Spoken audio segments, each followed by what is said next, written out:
পবিত্র রমজান মাস মুসলমানদের জন্য রহমত, মাগফিরাত ও নাজাতের এক মূল্যবান সময়। এই বরকতময় মাসে মুসল্লিরা বেশি বেশি ইবাদত বন্দেগীতে আত্মনিয়োগ করেন। এর মধ্যে বিশেষভাবে গুরুত্ব বহন করে তারাবি নামাজ এবং খতমে তারাবি। খতমে তারাবি এমন এক ইবাদত যেখানে পুরো রমজান মাস জুড়ে তারাবি নামাজের মধ্য দিয়ে পবিত্র কুরআন শরীফ সম্পূর্ণ তিলাওয়াত করা হয়।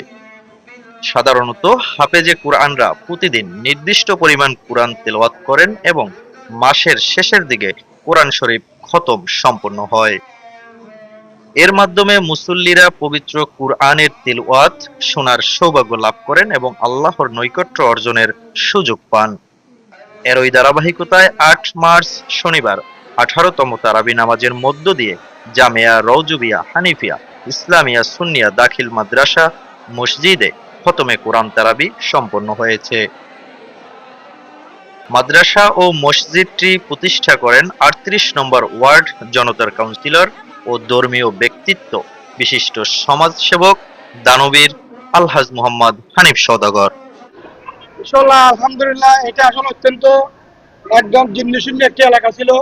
আমি যেদিন এখানে প্রথম ভিত্তি স্থাপন করার জন্য আসছে ২০০৩ সালে, আমি দেখতে পেলাম তখন এখানে সাপ দৌড়াচ্ছে এবং এখানে জিন পরি আড্ডাখানা ছিল, আমরা যেটা দেখেছি।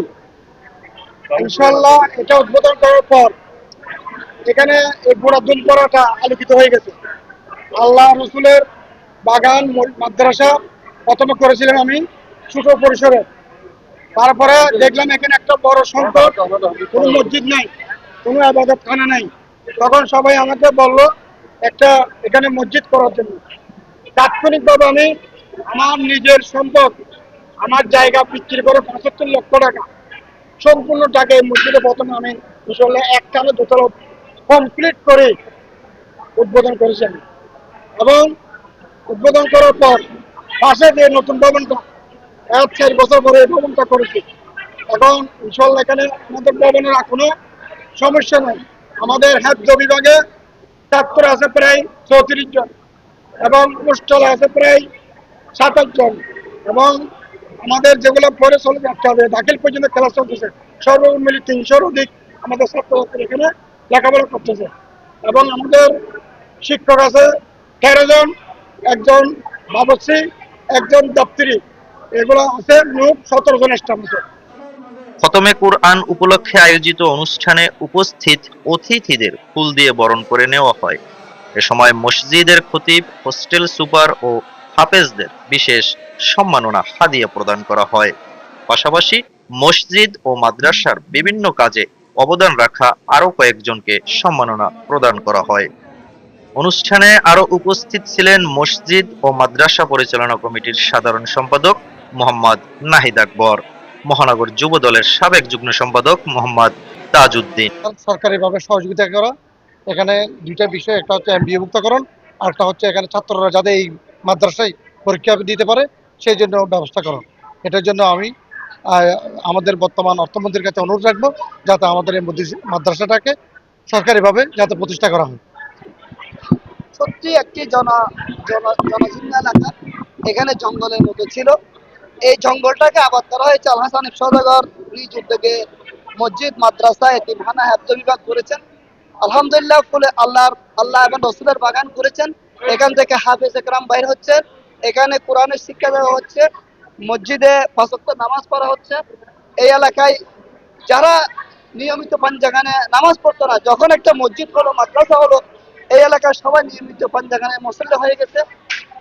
এই এলাকায় আমাদের মাদ্রাসায় তৈরির পাশাপাশি এখানে আরেকটি মাদ্রাসা হানিফ সদরের উদ্যোগে করা হয়েছে। কিন্তু আমাদের এলাকার আমরা যারা সচেতন মানুষ, নাগরিক আছি, আমাদের এলাকার লোকজন সেই পরিমাণের এই মাদ্রাসাটাকে কিংবা এই মসজিদের প্রতি সহযোগিতা করতেছে না।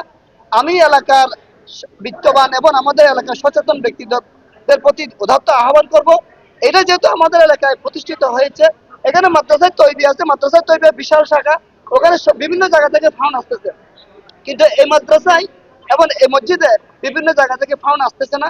এবং আমাদের এলাকার যারা বিত্তবান আছে এবং আমাদের যারা সচেতন নাগরিক আছে, তাদের প্রতি আমার উদাত্ত আহ্বান থাকবে এই মসজিদ এবং মাদ্রাসার দিকে যেন আমরা সুনজর দিয়ে এবং মাদ্রাসা থেকে যেন এবার এবার যেমন 34 জন হেফজ বিভাগে আছে, আগামীতে যেন এখানে 46 জন হয়, এভাবে ডে বাই ডে যেন বাড়ে এবং এখান থেকে যেন হাফেজ একরাম বাইর হয় এবং এই প্রতিষ্ঠানটি যেন আমাদের একটি আলোকবর্তিকা হিসেবে জানান দেয়, আমাদের সমাজের একটা দর্পণ হিসেবে যেন চিহ্নিত হয়। 38 নম্বর ওয়ার্ড বিএনপির সাবেক সহসভাপতি আলী আজম সহ সাধারণ সম্পাদক মোহাম্মদ হোসেন মনা, গাউসিয়া কমিটি 38 নম্বর ওয়ার্ডের যুগ্ম সম্পাদক মনির সহ এলাকার প্রবীণ মুরব্বী, গাউসিয়া কমিটির নেতৃবৃন্দ ও অসংখ্য মুসল্লিগণ। পরিশেষে দেশ, জাতি ও মুসলিম উম্মার শান্তি, সমৃদ্ধি এবং কল্যাণ কামনা করে বিশেষ দোয়া ও মোনাজাত করা হয়। পরে উপস্থিত মুসল্লিদের মাঝে তবারক বিতরণের মাধ্যমে অনুষ্ঠানটি সমাপ্ত করা হয়। ধর্মপ্রাণ মুসল্লিরা মনে করেন এ ধরনের খতমে কুরআনের আয়োজন সমাজে ঈমানী চেতনা জাগ্রত করে এবং পবিত্র কুরআনের আলোকে জীবন গঠনের অনুপ্রেরণা যোগায়।